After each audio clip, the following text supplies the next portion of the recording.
Who are we? Nobodies! Speak for yourself. Okay. We're Canadian filmmakers with the dream of surviving financially on the backs of our films.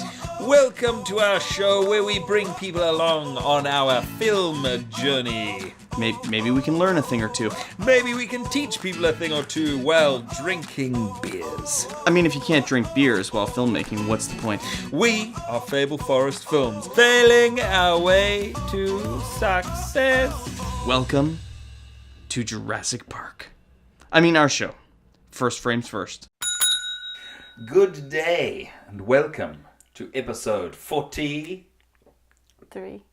Thank you for Our first thank frames you for first. looking it up, Keetah. Yeah, welcome. Thank you. My name is Adrian Constant, I'm Jason Green. and this is a podcast as we track our journey through filmmaking, trying to make extra couple of dollars with our films.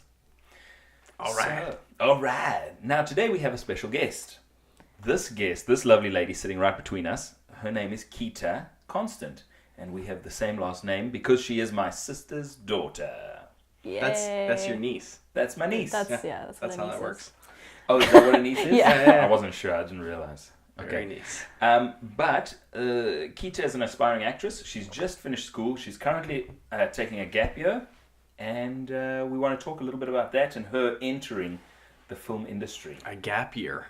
Yeah. That Do you- sounds fun. Is that you finished High school. High school? High school, yeah. and so you're gonna take a year off and travel the world and Yeah. have lots of fun and maybe go back to school. Yeah. Yeah, I might study in the Netherlands, but maybe not. I don't know. So a gap year, it's pretty common in South Africa. Okay. You would, or it's a common idea or term in South Africa because generally, anyone who's coming out of school, it's expected that you're going to go to tertiary education. Not necessarily the case in Canada. A lot of people just get jobs or they get into the trades. Right. You know, but in South Africa, generally, they're like, go to university. It's very important. You must. So a gap year is a sort of an idea that people know about. Where you take a little break, Yeah. go and find yourself. Amazing. Yeah. I imagine sometimes it's a gap couple of years. It can turn into that. Yeah. Danger. It's the- If you get a good job, you're like, Yeah. Why go back to school? go Adults back to adults school. are very concerned about that. Usually, like, a lot of parents will be like, "Oh, don't do that." Goodness. Yeah. tempting fate. Yeah. My sister's concerned. Yeah. But she's a very cool parent. She's like, I met your sister. she just go, you were hilarious that night. Was I? You were cracking jokes left, right, and centre. I was like, No, but he was also winning all the games. he was winning all the games. Yeah. I should have punched you in the face. I had the chance. I don't know if you're aware of this or not, but I'm pretty hilarious. I wasn't aware. No, Jason was being hilarious. He was cracking jokes. They were really funny. I don't know. It was Yeah, I liked your sister. She was great. It was That was weird, fun. which is That was a good night. Okay, so onwards and upwards. So Keetah, give us a little rundown. What are you hoping to do in the film industry? Well, I know I want to try it out first and foremost. Just like be in a few like small movies and see what it's like. But I'm pretty sure I'll enjoy it because I've done stage acting for a long time. Well, not a long time. For like since I was like 11. And then so I want to try it out and then study it.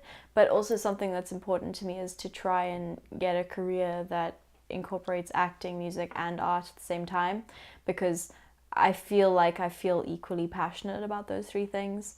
But I think acting is the easiest, not easiest thing, but the best thing to start with, because there is a degree you can do and it is important. Whereas with art, you can kind of try and make it your own thing without studying necessarily. And the same with music, you can just try and learn by yourself. But with acting, it's good to get someone else's input. I was gonna say that art and music almost seem like it's the quickest way to get your passion out into the world, right? Like if Yeah.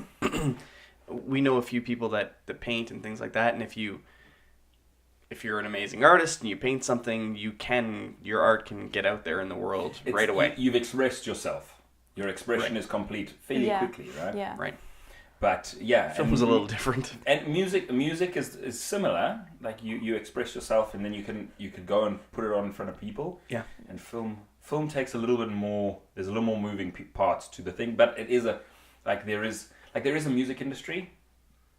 I feel like, and it's huge. Mm-hmm. I do feel like there's more. There's like I don't know. There's more of an industry. Does that make sense in film? It's like bigger industry. It's more industry. That's what it feels like to me, anyway. I would say that everything.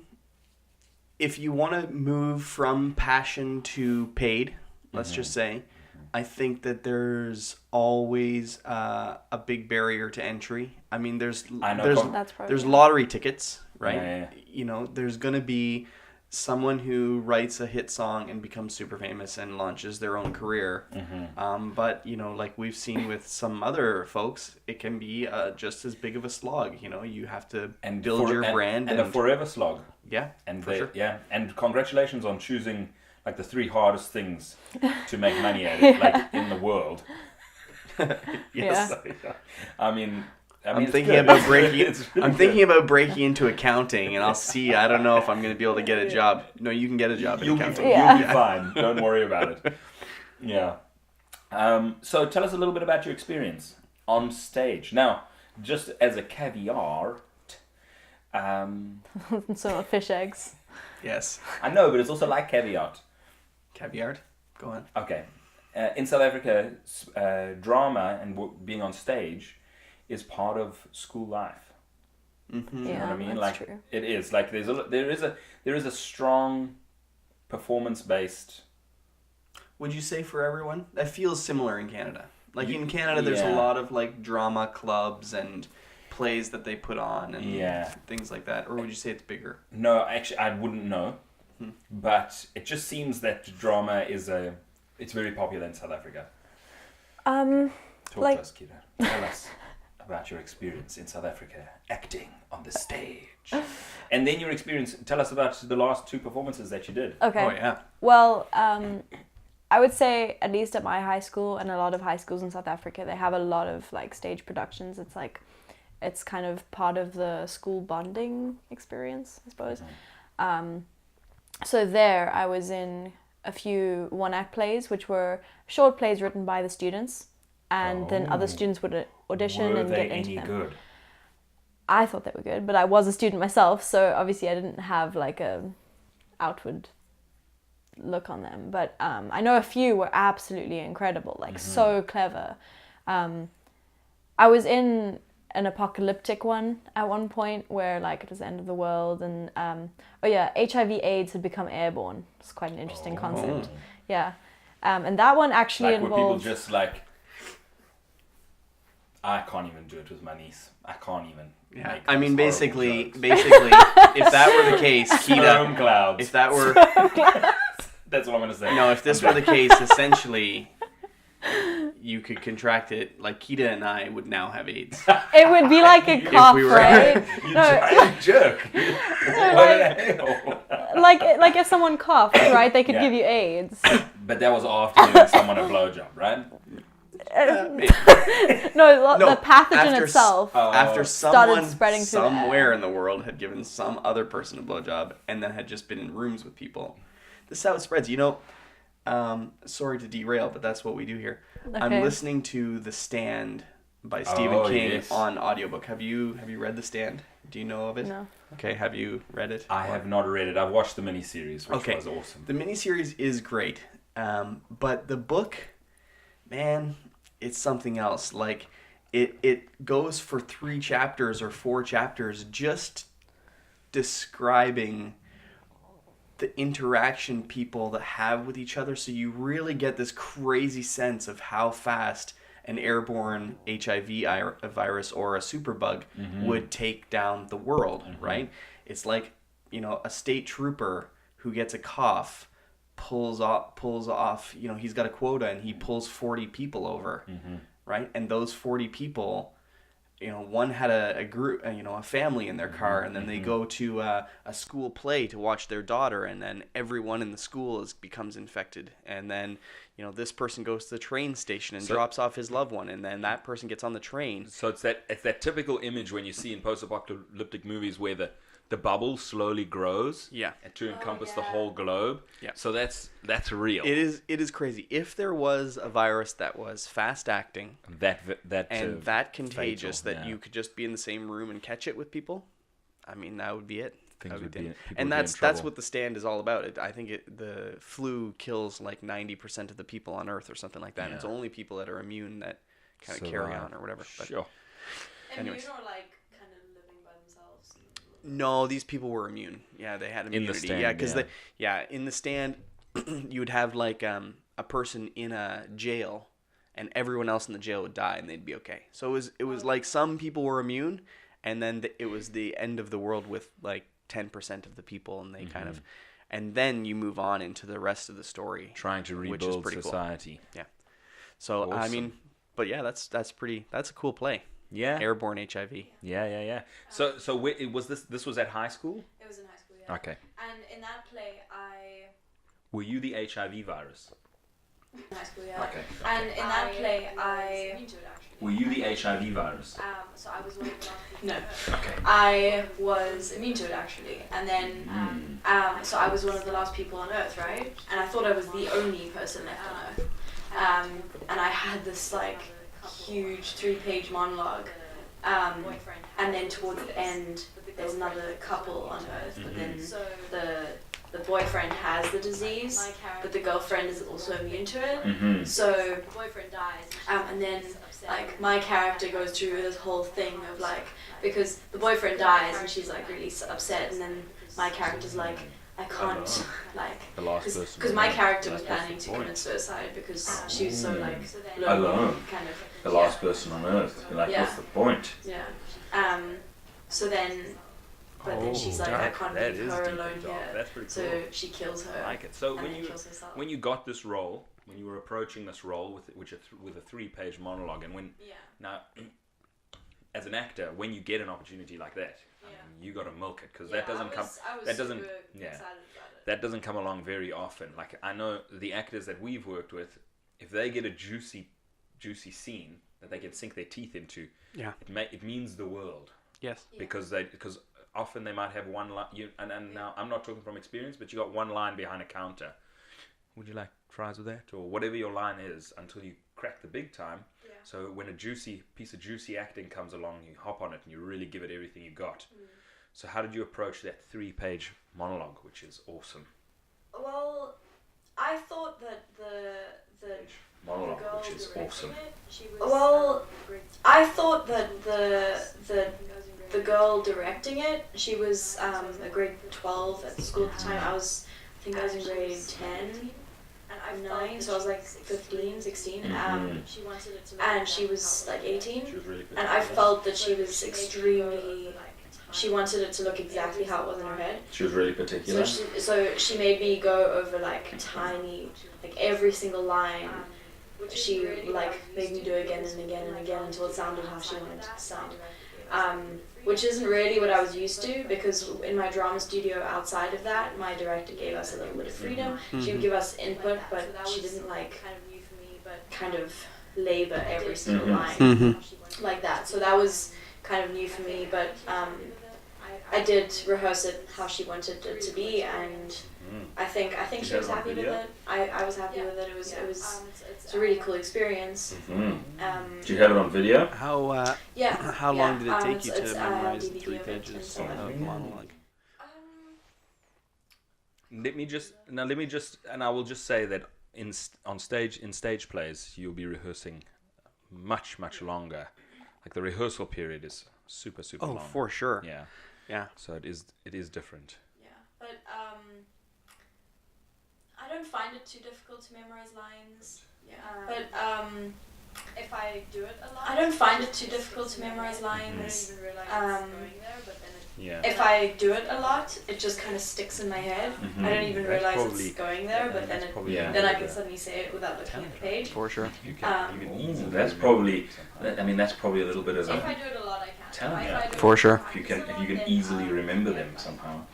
If I do it a lot, I can. If I Yeah. don't practice a lot, then Can't I'll remember their forget lines. like immediately. It's frustrating. Let me tell you Very something. frustrating. When you have an actor who can't remember their lines, I don't know who we're looking at. But we're looking at you. Because to be honest a-hole. with you, when we were doing Shifted, we had a couple big Yeah. blocks, and the guys were amazing. Yes. So, yeah. I don't know who we're looking at right now, but it's somebody. Not for Shifted. But no, because essentially what happens from a director's standpoint, specifically in film, is that you want the actor to internalize the lines Yeah. to the extent that they don't have to think about what the line is, because we can see you thinking. It needs to be natural. There cannot be a moment where you're being like, what's my next line? Because that vagueness in your You eyes. have to be the character. Yeah. And the character is delivering that line because that's the character's words, right? You're right. You can never look like you're not just being the character, period. You're not just being. Right. Yeah.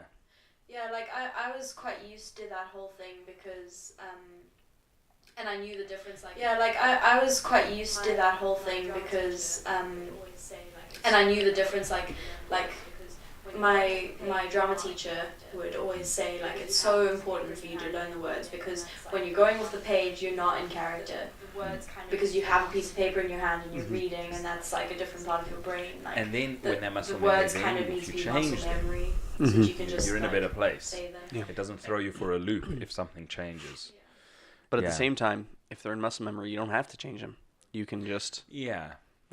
But it's just sometimes something doesn't quite sound right and you want to put a change on it or Yeah. whatever, but I mean even then you can discuss it and Yeah. make sure that it feels right. I just feel like once you have the lines down pat, if you do decide to change it, you have more availability to play with things. So your actor, the person who's memorizing lines, is not going to move into a flat panic because now things are changing a little bit. Yeah. And I feel like there's a bit more control when they really know the lines. Okay, but moving on. So So just tell us a little bit about too before we get into kind of what you want to do after your gap. Talk to us a little bit about your passion for art and music. Just run us through just quickly what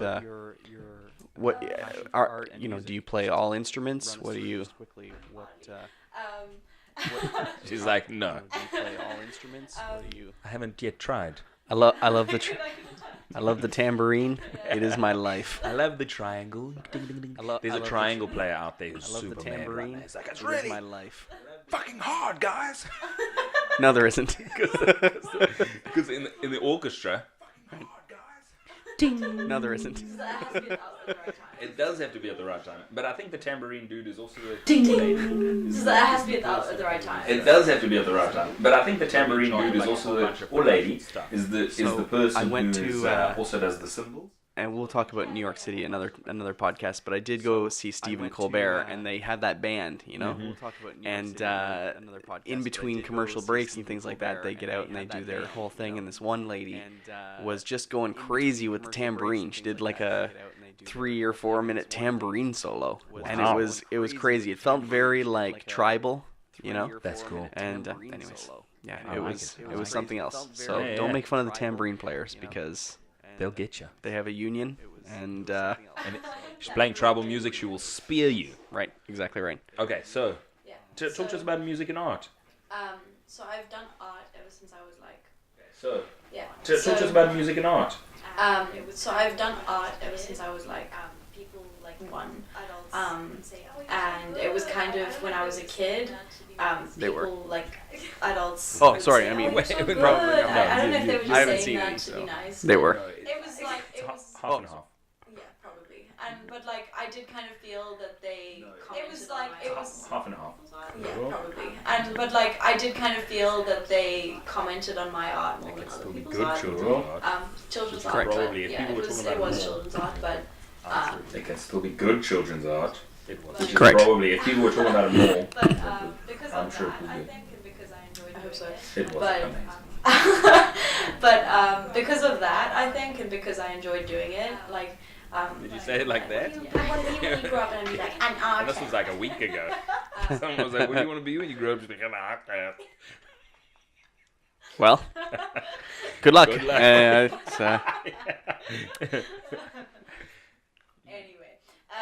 so yeah, and then in high school I did art as like a school subject. Anyway, so yeah, and then in high school I did art as like a school subject, which was very hard, but it was rewarding as well. And then ever since I was when I was like 9 or 10, I played cello. Are you still playing cello? After the last time I played, I played up until the end of school, and then after the last time I played as like the school prize giving, Do you think my somebody cello stole it? disappeared. Yeah, I think because It was really weird. It just disappeared, and I think Do you think somebody stole it? yeah, I think because I remember the last time I saw it, it was like close to the door at the front of our It's house, just gone. and maybe people were coming and Cello. going, and someone I just played like cello. grabbed it. But Oh, really? I don't know. It Have just- you- The last just time gone. you played cello. Yeah, played I also cello. I played from I about. played cello. When did you Oh, start? really? Yeah. Have For you? less time than you Wow. played cello. Yeah. I played from about. For about. When did you 3 start? Like years. 10? From about Oh, the well, I same was in age, grade but I four, was so like, at that's some like- stages, like, Yeah. Can we I played recreate? for about Can we 3 recreate years. the Yeah. Two From about the Cellos same age, YouTube but I'll- video? Oh, that's Yes. amazing. You've seen No. it? Yeah. We could air cello. Amazing. You haven't seen Two Cellos? It's they play the all the hardcore rock Thunder. hits. Yeah, Thunderstruck I've by seen it. AC/DC. It's amazing. I love it. Okay, and we're back. Hold on. Are we back? Yep. Cool. We're back. So we just had a little bit of a technical difficulty. The battery for Keetah's Lav ran out. And now it ran out 8 minutes ago. Right. So we're going to have to stitch the what are we episode What are we together. gonna do to fix Probably this? all the way down the street by now. Yes. What's all the way down the street? The battery, because it ran out. Oh my word! You're so hilarious. So we're So explain what we're gonna do. So what would if we didn't do anything? Mhm. What are people gonna hear on the podcast? Well, Keetah, all of a sudden at 13 minutes when her batteries ran out, she would just get really, really soft and distant because it would be the mics that are in front of us that would be picking her up. Right, so what are we gonna try to do? you're going to turn up her volume just when she's talking. It's still going to use our mics, but we'll try and get the levels so that they're closer. Yeah, that's about it. But Do people when they're making movies, let's say, mhm. do people put fresh batteries in and just toss batteries regularly? Absolutely, Lots of like half-used batteries. lots. Yeah. Because there's no ways on a professional film set when there's lots of money, on the Yeah, I'm not gonna risk it. Yeah. Probably the audio technicians would just change the batteries at lunch, Right. not even waiting for them to run out because it's just not worth in terms of the amount of money that the production costs. It's not worth it for them to have a battery run out. I mean, that would be ridiculous. Imagine, Yeah. lots of people waiting The for other that. thing too is you could be if you waited until one set died. That could be happening all the time. Like yours died, and then like 10 minutes later, Yeah. Keetah's died, Yeah, etc., etc. yeah. So you're probably better to just, when everybody's at lunch, you go around, you throw all of them out, you put in brand new ones, Yeah, and you hope that everything lasts until and lunch. you don't right? throw them out. What you do is you take them home and you put them in your kids' toys, or your remote controls. That's smart, yeah. Right, recycling. I mean, the thing is, though, that you would be charging your remote controls and your toys for the next 200 years on one movie. I'm cool with that. The batteries would be the number of batteries. So I'm just going to touch on the things that we spoke about. Keetah did talk about a monologue, her 3-page monologue, which she prepared for. I would like to go back and do that again. Do you mind? Yeah. Because just like Keetah to say it so that people can hear it right in the microphone. Oh, you're not gonna fix it now?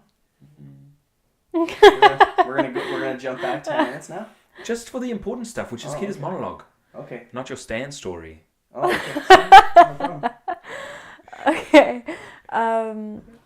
So, do you want me to explain the plot again, or about how, like... Yeah. Alright, yes. alright. Hit us So, with the plot. I was the last person on Earth, right? After HIV/AIDS became airborne. I understand. And then... Let's recreate all of our HIV airborne jokes. I mean, those are the best. Right? But anyway, yeah, then I'm like the last person on Earth, and I get really sad, and I like want to die and stuff. But then when I'm about to die, then Oh yeah, I'd already taken the pills when this girl arrives. Oh. So it's like, oh, I'm gonna die anyway. So yeah. you are on the way out. Yeah. Oh man, that's good. And then this girl That's and really her good. boyfriend Point arrives, of no return. and her boyfriend's like, oh, dying. And then she's really upset, and then he dies and stuff, and then I'm like, I have like this moral dilemma because it's like I'm about to die, and I can't leave this girl here completely by herself.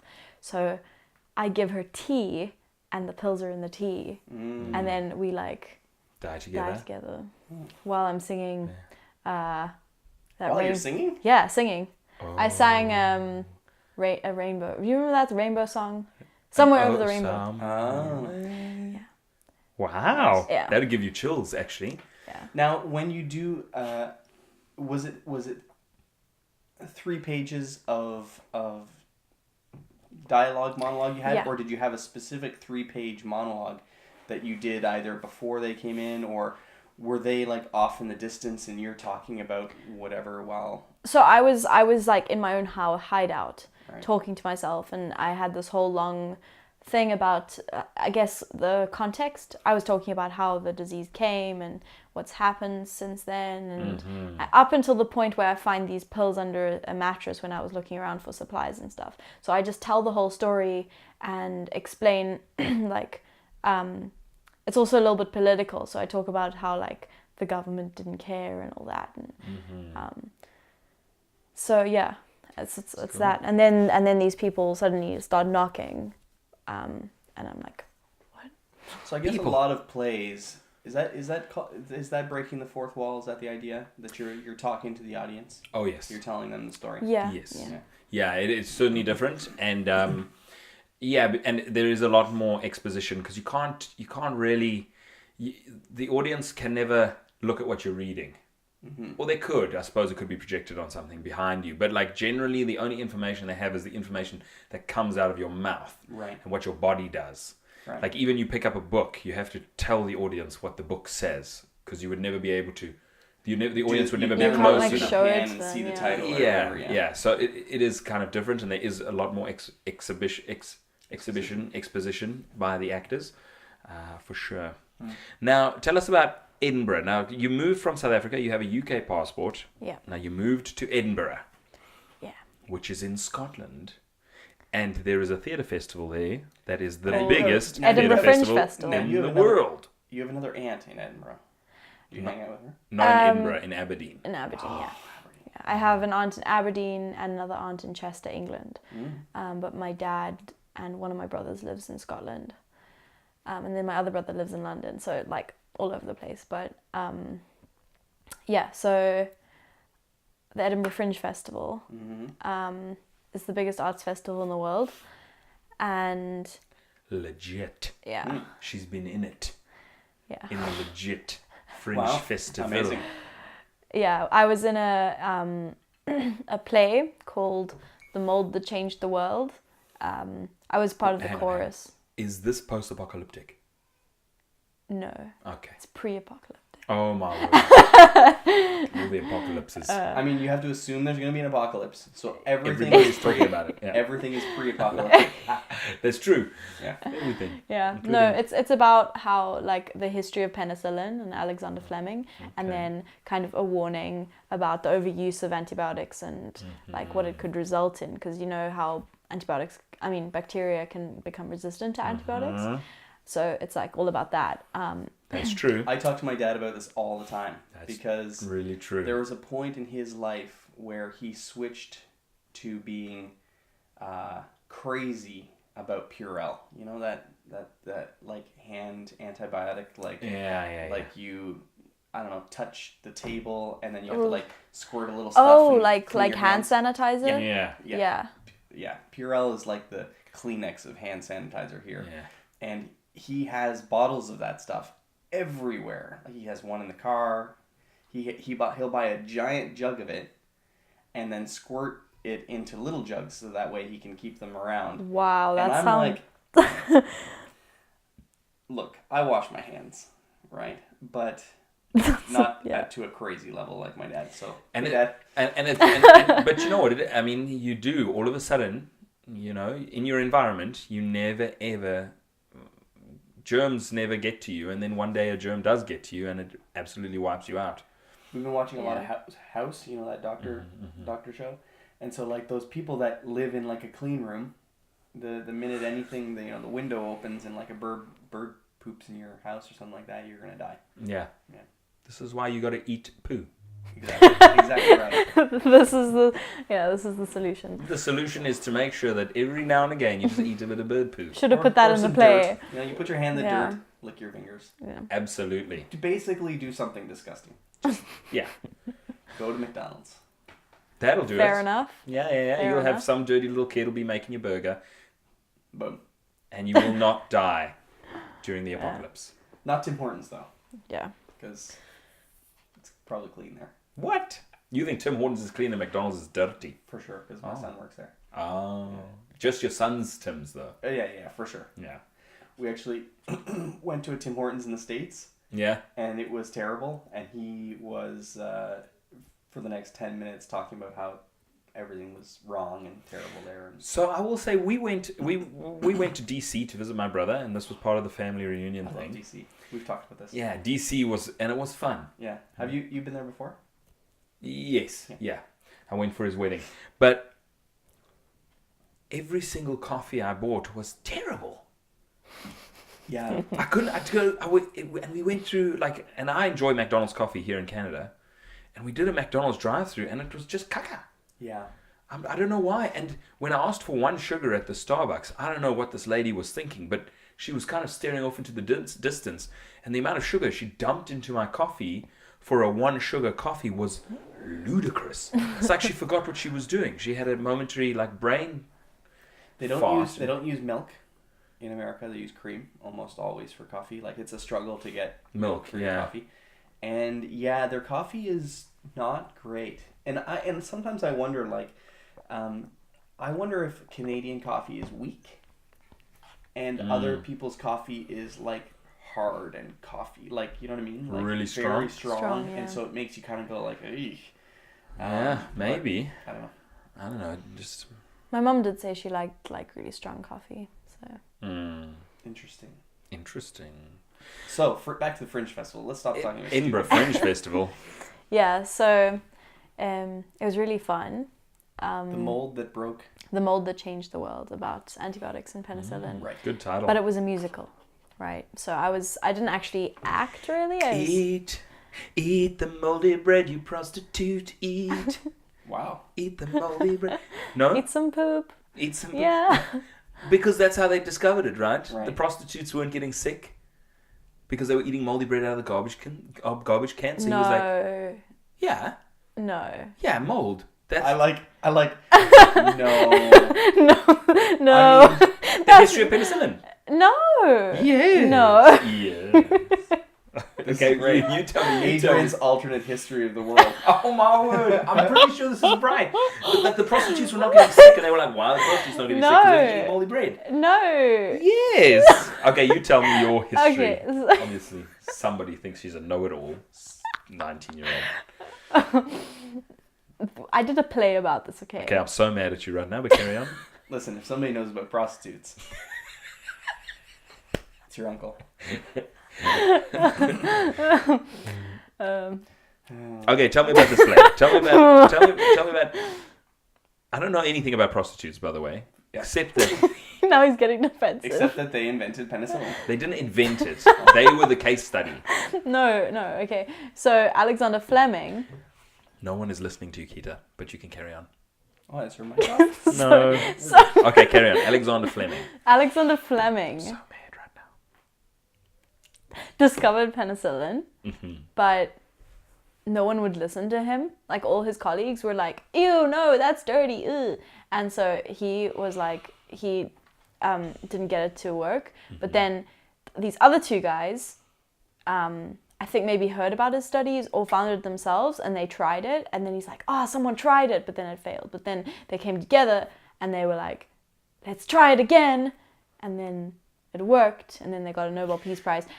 Yeah, that's Now, what I so remember from So the I here's will my play. point. I will tell you that your two histories can probably merge together if Yeah. those three dudes that tested it out also frequented prostitutes. Before. So I guess that's possible. so before all of that. Yeah. Open your mind. Before all of that happened, No. there was prostitutes eating bread out of garbage cans. Okay, but the way Alexander immorality. Fleming, Yes. the way Alexander Fleming found Yeah. out about it was because he left a petri dish by itself and forgot about it. And then after 2 weeks, he found it again. And he's like, oh, there's mold grew on this. But then the petri dish had bacteria on it, right? That he was like examining. Mm-hmm. But the mold had killed it. And he was like, So that does sound legit, and I feel like I've Yeah. heard that before. but it's probably But that's a little probably bit of a lie. prostitutes. Here's the thing. Alexander Fleming was a notorious whoremonger. Okay, now Give me your phone. no, it doesn't work. I told you. But what happened was he had to have some sort of legitimate way to put this in the newspaper, right? He couldn't be like, so here's the thing. We don't feed our prostitutes, non-moldy bread, as you know. So he just he had made to it be up. like, so I put Okay. some bacteria in a petri dish, and No, do you know what? I think we need the answer. okay. I have a feeling I've read that. What you just said? Yeah. I've read that somewhere. For sure. Here's the thing. But I don't know where I heard about the prostitutes eating moldy bread out of the garbage cans and they weren't getting whatever. you need the that whole sickness, right? sentence. Everyone, this is going to be a science podcast. Science podcast. Yeah. Okay, so if you know the answer, please tweet Jay, because he's a Twitter fiend, and let us know. What is the answer? Is Keetah correct? Probably not. Is Adrian correct? Absolutely. Prostitutes eating moldy bread. Hit us on the Fable Forest, on Socials. Twitter or whatever. And then, okay, Keetah, so the Fringe Festival, and you did this moldy bread eating prostitute story. Were you one of the prostitutes? Or were you the moldy bread? I was an actor. Nah, but no, I was just in the chorus. But it was like a lot of fun, and yeah. And the other thing I did was in Leith Festival, which is like a smaller festival in Edinburgh, and it was an immersive show, and it had an escape room element, and it was like super cool. And I was cast as like this The escape room. nuclear apocalyptic like victim. So they were like, oh, you have to come in here because there's a nuclear apocalypse happening. And then they tried to tell the audience, yeah. Jesus. And then they tried to tell the audience that I had like gotten into the building from the outside, but I was actually being tested on And in so the building. were you a Trojan horse? Oh, no, you were being No. tested on in the I was, building. yeah, and there was no apocalypse. Yeah. So how do you, especially for the chorus one, the Fringe Festival one, how do you audition? Like, was there somebody that you knew, or was Kijiji? there you? No, I just looked online. I just searched like theatre play auditions and stuff, and then I found it.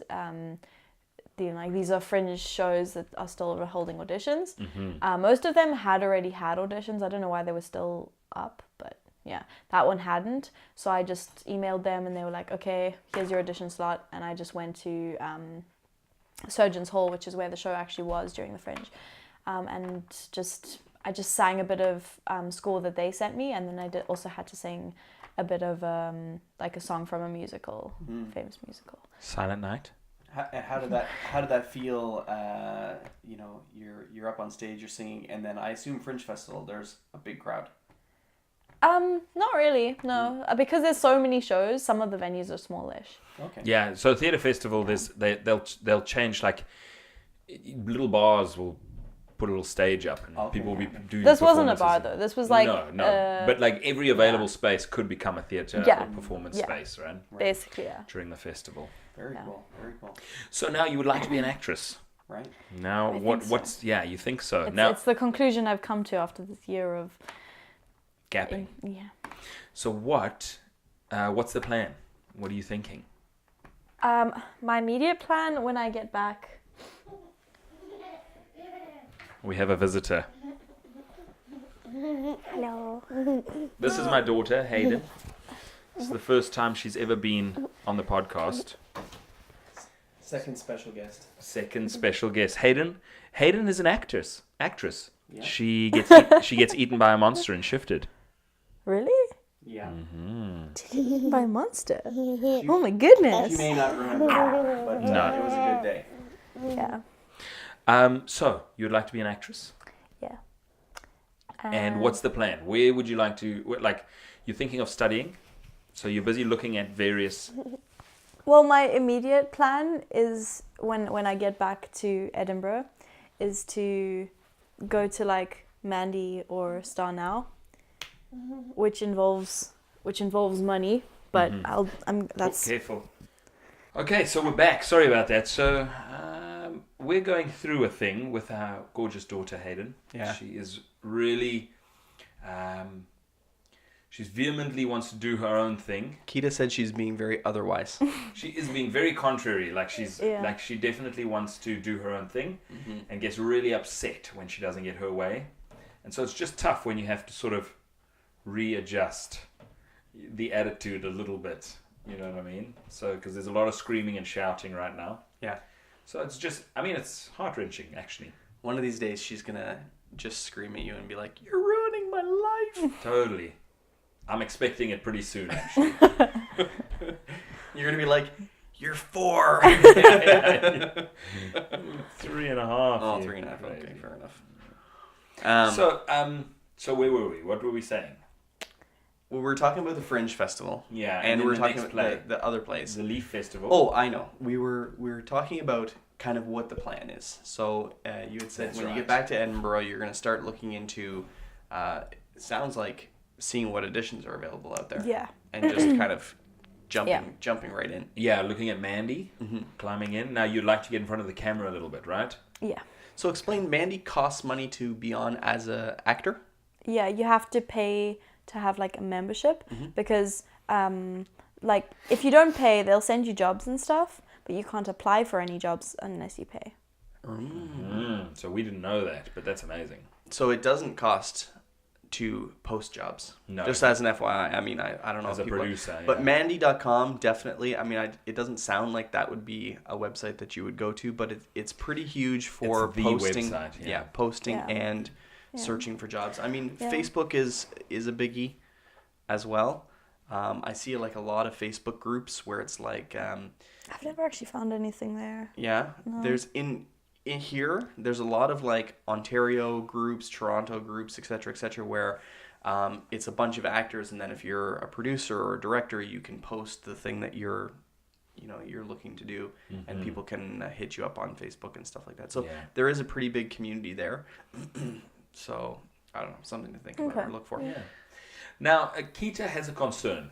She's just launching herself in the world of acting. But she has a concern, and the concern with the acting is what, Keetah? We've spoken about a little bit over your visit, Yeah. but why don't you let the audience know kind of what you're nervous about? Well, it might just be, well, no, I know it's not only this, but I have a very strong perception of the types of body images that are in films, mostly, and... Tall, slender, muscular. Yeah. Yeah. I think tall is the big one, because it's well- not something I can do anything about, because I'm 4'11", which is a ridiculous height, actually. Like people are like, oh, I'm so short and quirky, when they're like 5'2", and it's like, try being 4'11". People look at you like you're an alien. So, yeah. A big one for a lot of leading individuals is straight teeth. Oh, really? I didn't know that one. Yeah. There are some people who have broken through that without getting like Invisalign and doing that kind of thing. So you'll see a couple of skewed teeth. But for the most part, straight teeth is a biggie too. It weirds me out every now and again when I'm watching a TV show and the person's teeth are super white. If they can be too white. Yeah. Yeah. There is a thing in Hollywood right now to whiten your teeth. And it was hilarious. But in that show with The Rock and Kevin Hart. Central Intelligence? Yes. In that movie, at one stage I watched the trailer and their teeth were like luminescent. Both of them. I was like, they must have gone and got it done together. But I like when I picture Kevin Hart, I just picture like his teeth A being big like... set of teeth. Yeah. Yeah. So you're concerned about body image. Yeah. And about the roles that you'll be able to play with body image. Yeah. And I think, like, I would love to tell you that it doesn't matter, but of course it does. It does, yeah. Yeah. So, like... I will say, I think maybe in today's marketplace, things are shifting a little bit. I do think so, yeah. You know, I've actually been... I have noticed that in some newer stuff, which is great, but the kind of sexual element is lessened, if that makes sense. Like, you know, you used to kind of see, you know, you're telling a story and still everyone is super hot and dressed, you know, to kind of titillate, if that makes sense. But it is kind of lessening a little bit. You know? Well, and this is what I said to Keetah. I said, when I shoot a film, if an actor walked in and they were too good looking, I wouldn't want them in the movie because it detracts from the story. And in fact, any like actors want to have a six pack and they want to look like a superhero. Right. But the truth is, when they play an ordinary guy, if they are shaped like that, you don't believe them. It's the same thing when hair is too well done, when makeup is too well done, Yeah. it detracts from the movie because I see it. And I'm like, this is fake. This is totally fake. Well, when yeah. when Ryan Reynolds in Amityville Horror walks down the hallway with no shirt for the ladies, there is no ways that that man has that body in that story. You're doing a disservice to the story of the film by putting that in there because it's too over the top. He's too sculpted. He's been dieting. He gyms every single day. That body gyms every single day. Yeah. And that's not what the character in that movie does. Right? He does not gym every day. And I will say that, now, first of all, we're having this discussion. First of all, I'm the most hideous one at this table, okay, for the record. But we're talking about... No one is disagreeing with you. We're talking about, you know... Julian. I actually really like when someone is a little weird looking. Yes, Does absolutely. That, oh, yeah. Right? So Interesting. you look at the success of like Owen Wilson. Mm-hmm. That guy's an ugly motherfucker. But look at that guy's nose. Come on, Owen, you know it. But let me tell you. I'm just kidding. Let me tell you this. So yes, his nose is unorthodox. Right. Like it kind of bulges a little bit to the side. It's a bit lumpy. But the thing is, his face is actually symmetrical and very photogenic. Mm-hmm. But so what I was going to say his was... nose is very interesting. To the detractor, when we were doing all of the additions and the sifting through the applicants for Shifted, we did have a couple people that were like, whoa, you are smoking hot, your boobs were like out to here, whoops.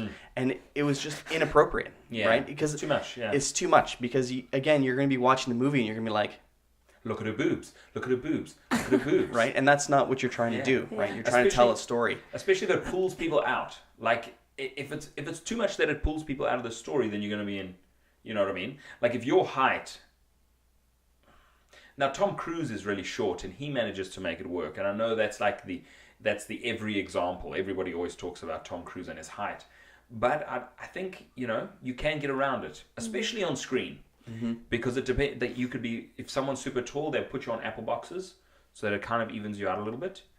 You know what I mean? But there are methods. I think that there should be a wave of filmmaking where you take guys that wouldn't normally be a superhero because they're 5'6", right? And you stack them against leading ladies that are 4'11". It makes us look normal. Yeah. Right? So you just get everybody in the cast, the maximum height is 5'6". Then you can get a whole bunch of average-sized people to be superheroes. Totally. I'm excited about it. You make Willow. Willow. Val Kilmer. Good movie. Yeah. But yes, and for Shifted, we in fact, our leading man, Mike Wirtz, is not your conventional actor shape. You know, he's a bigger fellow. Yeah. And he is great in the role. Yeah, right? for sure. He's awesome. He's sort of he's kind of menacing. He's kind of scary. It's a good fit for the role, and he's not your conventional. I would say most of our hero. characters are quirky. Yeah. Zach is super quirky. Yeah. Derek, I mean, he's hideous. Yeah. He looks like a bum hole. And Zach, Now we're looking at you, Derek. I'm just kidding. Zach has a very interesting look. Like he has a very, and I think we're drawn to like interesting people. And I right? think most people are. And Yeah. that this is my point. I think that body image might be a thing for certain types of roles. So like you make a movie like Fast and the Furious, right? Yeah. And everybody's going to be like super hot and long legs and short skirts and everybody's you know, like that. blah blah blah blah blah. But I think the majority of the best filmmaking, this is not an issue anymore. I mean, you look at Shape of Water, which won Best Picture last year. The leading lady, so the two leading ladies, the primary character was kind of mousy and kind of, you know, weird looking and diminutive, and then her best friend, the supporting actress, was like bigger black lady. I mean, you know, and what's the guy's name that played the bad guy that was also in Boardwalk Empire? That guy's Shannon. Shannon something. Yeah. He's a creepy looking dude. I mean, He he's is. not bad. I'm not saying he's bad looking. He's a good looking dude, but he's strange looking. Yeah, Right? He And does so, have a strange thing. You know, if you want to be in movies that are great, I don't think the body image is an issue. I really don't. Yeah, the thing is, you might get turned down for a role based on just the way you look. Like, if you think about us, like an actress might be amazing, but if we feel like she's not going to fit in the role, we'd be like, we'll put her at the bottom of our list. Do you know what I mean? Right, but that's always going to happen. So a director or a team, a creative team, is going to have an idea for what kind of look they want. Yeah. Right, and you know, when we're sifting through 100 resumes, somebody that doesn't look right, you can almost tell. You can be like, well, we kind of have this kind of thought in mind for this particular person, and that person's not really it. So It doesn't feel right. And the thing is, and this is what I said to Keetah also, was that it's not really your fault. It's like a lot of it that has nothing to do with The skill. skill or what you are. It's just someone been might told look at that. your picture and be like, well, she's not really right for this, or he's not really right for this. And Yep. just based on that, Yeah. you might not get the job. Before you've opened your mouth, before you've decided anything, they may have made their decision. And Yeah. that's absolutely their right, because in their head they have a vision. Yeah. And you would get something else that you do fit into. Right? Now, I also will say, like, some of the leading ladies at the moment, who is in The Boss? What is her? And she's the actress in Mike and Molly and Mike. Mike and Molly. Oh, I don't like her. You don't like her? No, the girl from Bridesmaids. Yeah, I don't know. Yeah, I know who you're talking about. she's hilarious. Mm. From Identity Theft. Yeah. You don't like her? Megan McCarthy. McCarthy. Yes, McCarthy. That's right. Melissa McCarthy. Melissa McCarthy. You from Ghostbusters as well? You don't like her? Mm-mm. Well, all I'd like to say about her is that she has a brand, and her brand has worked. She's found her voice, and her voice is probably one of the most popular voices, acting brands out there at the moment. Like, I don't think there's a person that would hesitate to put her in a comedy because most people think she's hilarious. Jason is not a fan. It's okay. Different strokes for different folks. So the thing is, I found her hilarious in Bridesmaids. Yeah. I found her style hilarious. But then, and Mike and Molly, she's pretty funny. Mm-hmm. A little bit. I like that show. But everything I've seen her in afterwards, I haven't enjoyed the performance. So I feel bad, but Okay. My point being that body shapes are making it in, right? Yeah. Different body shapes are making it to the top of the pile. so I think the trick is, and I don't know, but I think the trick is never be too hung up on one particular role and just do as much as you can. Like, especially when you're first starting out, like, try to be in Everything. everything, Okay. right? Yeah. Lots of And experience. I mean, when I say everything, I think the only maybe thing, and I don't know, this might be tough for your uncle, but I would probably stay away from nudity stuff. I don't know what young actresses are being told these days, I mean, not young, but like your age, like if people are just starting out, like, would you say that, you know, most of the top actresses now would have done some like nudity stuff early on in their career? No, yeah. I'm just saying that you probably got to try to make a decision early on. Well, it definitely depends on the project. Yeah. If you read the script and you're like, this is really something special, right, for me to be involved in, and the director would like to see your breasts, I don't know, you should think about it, because it might, like, it is part of the job. People are doing it more and more often these days. Yeah. And it would depend on the project. Yeah. Totally. Like, and we had in Shifted, I guess like we just talked about with Shape of Water. I mean, she was super naked in that too. Yeah, and so she would have read the script and she would have been like, well, there's no ways I'm not going to do this movie. Right. And it does require some nudity, so maybe I need to think about it. If somebody just wants to show boobs, right, you can also push back. We've had pushback as well. We had a scene in Shifted that we anticipated there was going to be just like she was going to be in the bath. There was a person that was going to be in the bath with clothes on, but we were likely going to see through the clothes. Yeah. And she didn't want that, and we were like, okay, cool. Because it wasn't a make or break for us, right? It was just like she was like, yeah, I'm not really comfortable. We were like, yeah, oh, okay. I mean, it still worked out really well. Yeah, it did. No, it was amazing. But yeah. So it depends on the project. Sometimes you can have a word with the director, be like, how attached are you to this scene? Directors will not like that conversation at all, because they just want it to be what they want. Because they wrote it, right? Yeah. That's what... If I didn't want it, why would I write it? But I know that I have, when someone has expressed a little bit of discomfort, and I do say to myself, I'm like, well, didn't you read it? And, you know, but you can have that conversation. Okay. Or just make the decision. Or just make the decision ahead of time. time. Moving on, moving to something else. I'm not going to take this wrong.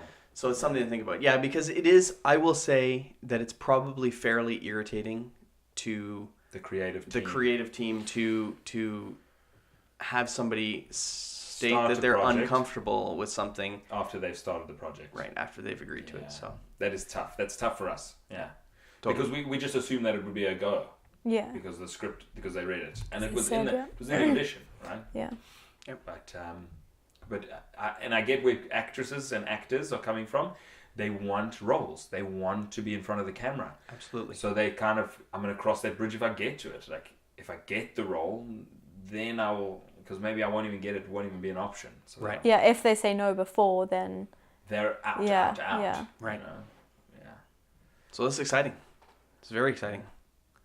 And this is my piece of advice. Yeah. My piece of advice is work really hard. Yeah. Totally. Don't not work. Yeah. Like if you can be training, if you can be practicing, if you can be doing something, keep moving, keep doing. And do small stuff with people. Try to do lots, because you just never know who you're going to. You could do a short film with somebody, and you could be acting across a person who ends up getting some bigger role later on, and they had a really great time working with you, right? So you just never know. Or you work with a director who then, a year from then lands some big thing, and then you can be like, oh, remember that? I mean, you won't even have to say remember that short film, but you can reach out and say, oh my God, it was so great working with you last time. Yeah. Do you have a spot for me in this? I'd love to have a bigger role, or blah blah blah blah. And we had such a good time shooting XYZ. And if you work for a creative team and you sort of knock it out the park, they'll never forget you. Right. Yeah. They'll always have they'll always remember you fondly, and if the opportunity comes up and the timing is right for the both of you, for the you have the time and the project is available, it would be a no-brainer. Yeah. And so just be pleasant to work with. That's another thing. Think movie sets and stuff like that, they're long days, they're tiring, everybody gets a little grumpy. The creative team gets grumpy. So just as the actor, he's talking about me. No, me too. Everybody. You really do stay calm throughout your grumpiness. Try. Yeah. It's hard. You're good at it. But it's hard. But things can get a little tense. So just always be there for the creative team. Always be ready to go. And Yeah. there's a lot of waiting and all that kind of stuff. Anyways, I mean, I'm sure you know all this stuff. But Yeah. Be and good positive attitude. yeah, for sure. Yeah. And man, knowing so- your lines. That's huge. It's Yeah. huge. Yeah. First and foremost, lock the craft down. Nail the performance. Just work hard at everything. Don't Yeah. just because I have met people who are like, yeah, I can act, and I'd be like, and they would be like, and I want to be an actor, and I'd be like, you should be practicing, you should be training, you should be working your craft, Yeah. you should be doing this thing, and they're like, no, I can. They just the assumption was that they could just do anything just at the drop of a hat, and they would be fine. But really, you got to work it. You have to. It doesn't matter who you are. You got to keep working it. Be able to cry. Another thing to start doing is also to start working your socials. Yeah.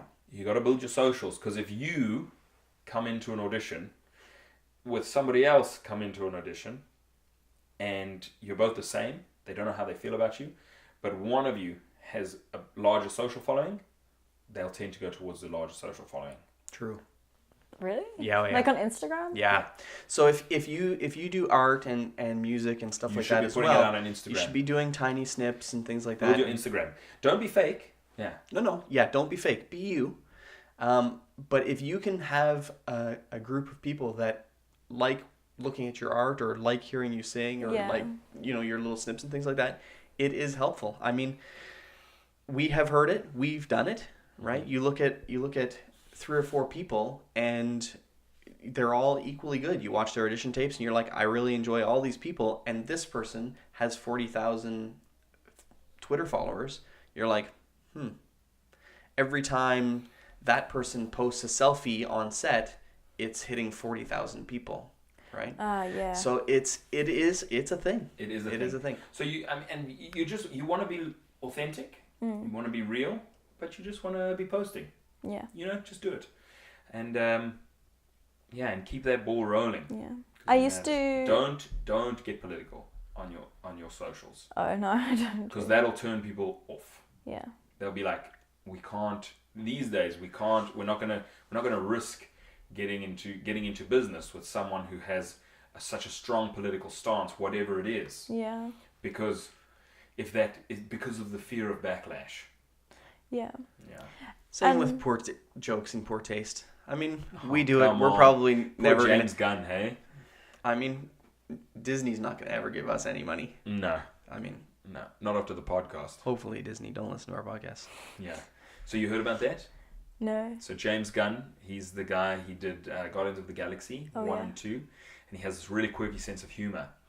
And in his Twitter, he used to make hilarious jokes. Like pedophile jokes and like poor taste, for sure. Yeah. They were edgy, right on the edge of what jokes are allowed. Yeah. And he had deleted these, but they're never gone. So somebody went and found them, Oh. and then Disney fired him from the Guardians of the Guardians of the Galaxy. Galaxy, Really? yeah. For Who was he in Guardians of the He's Galaxy? the He's the director. writer-director, wow. yeah. So you think about a guy who he made Guardians of the Galaxy, arguably One of the the greatest greatest new- superhero movie ever. Yeah. right? And yeah, I mean, if you made any pedophile rape jokes 10 years ago that you deleted off the internet, Disney might Tough find luck. it. Yeah. right? So basically, if you make a joke in poor taste, then kiss your Disney career goodbye. Yeah. Robert Downey Jr. To be fair, I already. Totally. Like explain. Totally. How, the coke Come addict. Come on. Anyways, I don't. And Disney's like, yeah, you're cool. Oh no, we need Iron Man. Yeah, Iron Man. is Director can be huge. replaced, but Yeah. Oh, come on. Apparently, you told me something about Disney. Yeah, to be I don't think I have any chance with Disney, because I just don't. But also because someone told me that even if you have the tiniest tattoo, like a little bird behind your ear or like a star on the bottom of your foot, they won't let you work with them. that can't be true. Every Star Wars character, every Marvel, come on. There's no ways. I mean, maybe they won't let you be on the maybe kids channel. Yeah, maybe it's the Disney princesses and working at Disney in the Disney World. Oh, that I can see. Maybe, yeah. Sure. That makes. I don't know. That makes kind of sense. I was told that by an actor. So Yeah. Well, we'll I mean, maybe, but Yeah. I don't know. I would have a hard time believing that. none of those actors that work for Disney. But the thing is, they bought Marvel, so Marvel would never have had those rules beforehand. Right. So with Marvel, there might be like a little bit of an X factor there. But I mean, maybe for traditional Disney movies, they were like, because you never know what Walt thought when he was writing down rules and regulations before he popped off. He was like, "Listen, guys, this is part of Disney's rules. No tattoos." And his Yeah. views about tattoos back then would have been like yeah. hardcore compared to today's Yeah, views about definitely. tattoos, right? So you just don't know. If Yeah. those rules still apply, people are like, when are we going to change Walt's crazy rules? Yeah, and I also Don't hire South Africans. No, hi, South Africans. We are lovely people. Yes. No, I know. I'm Oh, just that's saying Walt's Walt is crazy. rules. Yeah, totally. Yeah. I don't know. Like with tattoos and stuff. You know that they don't wash off, eh? Yes. Okay, well, why did you get them then? Because She's 19. So dumb. Do you have any permanent marks on your skin? No. No, neither do I. We're pure. Disney will hire us in a cinch. Fuck shit. Wank. Vagina. Not anymore. No, okay. So, I like tattoos, and they're kind of a cool way to express myself. And the one on my ankle I got more than a year ago, like April last year, Yeah. and it's now like almost the end of this year, and I don't regret it. And like I've changed a lot in that time, so That's okay. You have a long time to grow to regret that tattoo. I assume it's a swastika. basically. The only reason I would consider I mean, that wasn't a no. It's a cat. Oh. It's a cute little kitty cat. yeah. Oh, well. The only way I would consider the only reason I would do that thing, the painful laser procedure to get it removed, is if it compromised my career. But at the same time, I don't think I would do that, because it's like it would feel like erasing part of me for a job, like, and I never really want to do that. I will say Yeah. it was weird. You know the Game of Thrones girls, Sansa Stark and Arya Stark. They got matching tattoos, Really? Game of Thrones related, like a little wolf or a dragon. I can't remember what, but I'm like, ooh, Wow. that's interesting. I mean, the thing is, when you've done something that's part of your life for so long, and it's so significant to your Yeah, life, like that would have exactly. changed their lives Yeah. completely. I mean, I can get it. I totally get tattoos. But what are you going to do when your cat slowly sags into a beard? That's okay. You Old have tattoos are you amazing. have wrinkly skin anyway, so what's wrong if it looks interesting? There you go. Like an interesting beard. Why do you have a beard on your ankle? Amazing. So I'm just kidding. I'm just kidding. One thing that we do with every guest on our show is Do you want to do questions quickly? questions. I think they're right behind you. Yeah, let's do trivia Let's questions. do trivia questions, and then we will do the final thing. So we'll see if you have any movie knowledge. Okay. Here we go. You can. Yeah. There we go. What questions are we doing, Adrian? Shall we do peas? Sure. It's high praise for everyone that beats Adrian and I. Because Wait, so how does it work? So You just ask. we're each gonna read the P question. And, Oh, yeah? We each try and answer. Don't look at the answers. Don't look at the answer, because we can all try to guess, and then once The you answers are on the back. Yeah. Yeah. have at it, Adrian. Okay. Name the actor who has been romantically linked to Farrah Fawcett, Sarah Jessica Parker, and Uma Thurman. Ooh.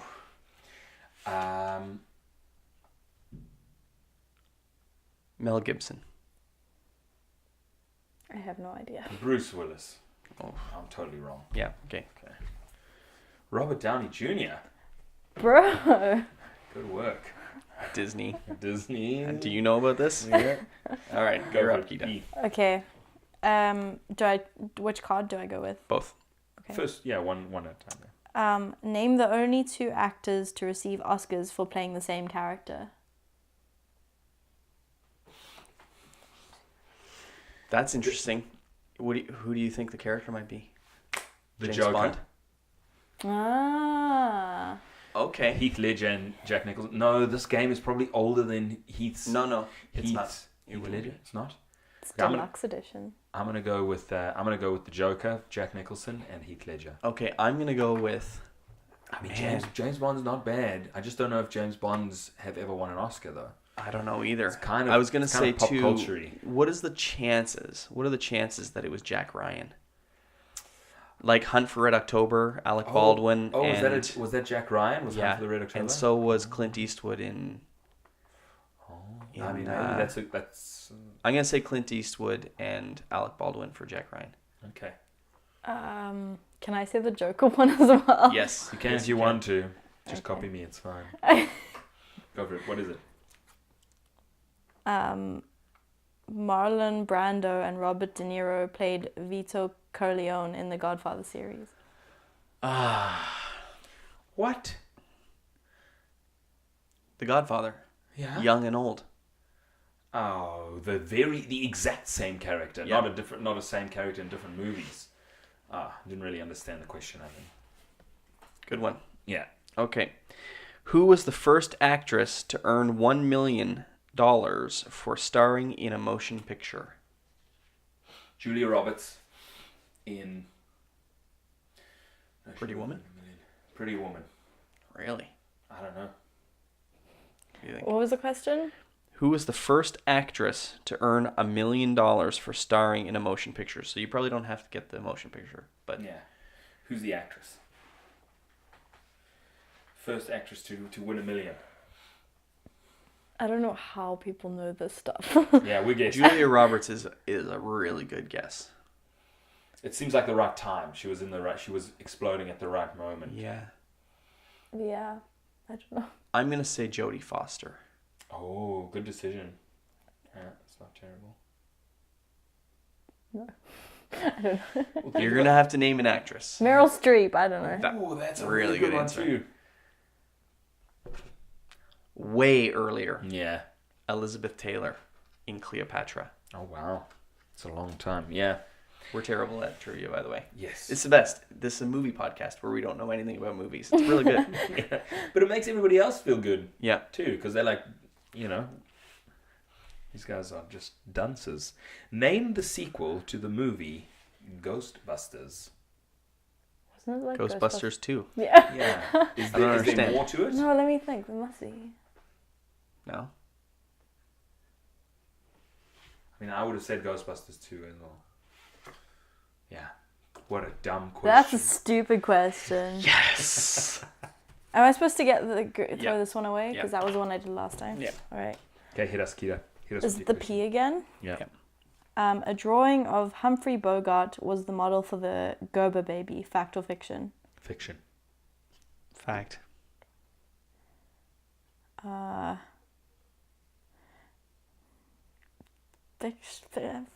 Fiction? I don't know.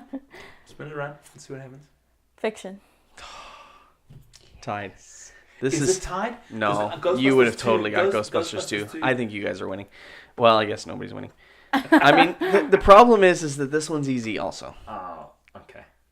In the 1991 film Hook, Robin Williams' character flew to this faraway land. Oh, Never Land. Yeah, that's easy. Never. We were actually talking about, I don't know how it came up, but we were talking about Hook the other day. I loved that movie. That movie was awesome. Yeah. Poor Robin Williams. I just loved that Robin Williams changed. Like when he does the front somersault, when he returns back and then he does this front somersault and he kind of lands on his face and he just like looks up smiling and happy. He's completely...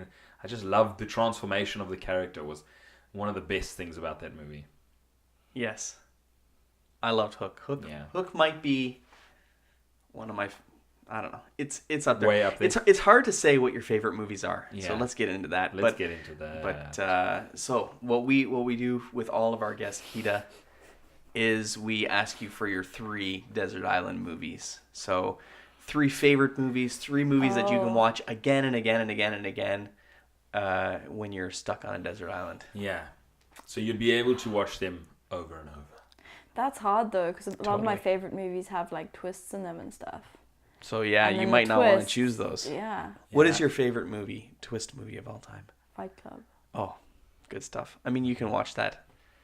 There is always more to like see in that movie. Totally. Because it's a lot. It's a full film. Yeah. Yeah. For sure. All right, what do you say? So 3. Yeah. Different genres would probably be good to like mix it up, right? Yeah. But okay, so Ferris Bueller's Day Off is really cool. So probably that Good one. choice. Pretty old school for Very. a 19-year-old. I was gonna say. Yeah. These are like really unimaginative answers, but Ferris Bueller's Day Off, Yeah. Fight Club, and Seven probably.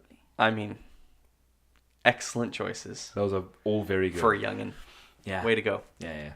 Cool. Good decision. All right, so I don't know, the end. That's the end of our show. Thanks. What very about much. you guys? What? I mean, Oh, our Desert Island movies? Yeah. I'll tell you what movie that I will not take is Hold the Dark on Netflix. what is that? It's a movie we watched the It's other pile of night. shit. That's how I feel. Really? It's a waste of your time. That's how I feel. I was mad after that movie. Yeah. Yeah. Good. Just because- I won't watch just- it then. Well, maybe you should, because It's so I want to know. confusing. I just want to know if I've completely missed the boat. Maybe it's so genius that I missed it. Should I explain the vague outline of it to him? No, Or are you gonna get angry? No, let me. I'll watch it. Oh, don't do that to yourself. No. No, it's not a bad idea to watch it because I'd love to actually hear what you think about it. Just Okay, if you do find something that you like about it, Okay. there was Here's what I'm gonna do. there was zero motivation. I'm gonna watch it, but I've seen it on Netflix a couple times. The ad. The ad, Yeah, and I've been like, nah, every time. So I will give it a watch. Next podcast, we're gonna talk about it. If we don't have a guest, let's. I want to hear more about your Washington trip. I'll tell you about my New York trip. Okay. And we'll talk about some movies that we've seen. That we Have want you to seen punch the- in the face. Have you seen the movie Wind River? Yes, So I did enjoy that. I saw Wind River with my dad in the theater ages and ages ago, and then Anne just watched it on Netflix, and I love that movie. Jeremy Yeah. Renner, and the crazy thing is it starts off slow. Like the first hour and quite a bit is very slow, right? But even though it was slow, and normally I hate that, it was still great. Still Like the gripped you. performances were great. Yeah. It was very kind of creepy. You were trying to follow along with what was going on, and then bam, it gets exciting. That was great. Anyways, Anne was watching it the other day, and I was like, oh, I'm excited for you. for you to watch it. Yeah. Yeah, I do. I know a movie's really great when I wish that I could go back to the point at which I hadn't seen the movie and watch it again, so I could experience it for the first time again. Yeah. That's how I know when a movie really works. I'll tell you, That's the feeling I have. I have that feeling too, but it's manifested in a different way, which is that some of my favorite movies now I get to experience again with Connor. Yeah, Right. with your So son, I get to, we watched Fight Club, and so I get to see how he feels about it. So we started watching Seven on the little screen in my office, but I was like, no, we got to stop.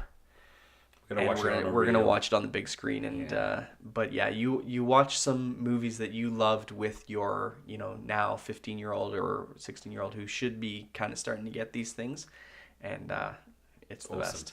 But anyways, That's great. So what's it called again? Hold the Dark. Hold the Dark. Yeah. Okay. Now I mean I went online. I was like, did I miss something? Yeah, we tried to look up the Like we were explanation. we were like, I just did I. I'm getting. You know what I'm excited for? confused, I'm someday, soon, we're gonna make a relationship with Netflix, and we're gonna make a Netflix original. It's gonna be fun, and This hurt Netflix This hurt you? Originals, the Netflix Originals brand. yeah, Like, I like You should like, and you should have seen how angry Heather was. Like she was like, we cannot trust Netflix originals. You can't trust that it's going to be any good. That's how she felt about it. Because it could be, this is now paraphrasing, it could be a pile of shit. Yeah. Because you just don't know. You're just rolling the dice. There's no brand security Right. with Netflix. Right. Well, that's a problem. Well, the thing is that they are experimenting, and that's good. Because you want that. You want new, fresh, interesting ideas.